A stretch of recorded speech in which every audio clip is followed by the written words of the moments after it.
प्रभुंकर महत् नामर धन्यवाद हो। वाक्य शुणुथिबा प्रभुंकर प्रिय लोक माननकु प्रभु जीशु ख्रीष्टंक बहुमूल्य नाम रे नमस्कार।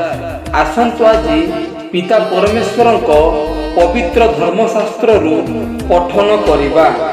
अतएव परस्पर निकटरे आपना आपनार पाप स्वीकार कर, पुनि सुस्थ हेबा निमंते परस्पर पाई प्रार्थना कर। धार्मिक व्यक्तिर प्रार्थना अनेक कार्य साधन करि पारे।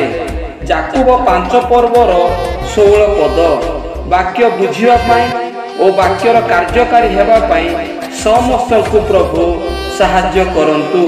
एही वाक्य द्वारा आपण माननकु आपण मानक परिवारंकु प्रभु बाहुल्य रूपे आशीर्वाद करंतु। धन्यवाद।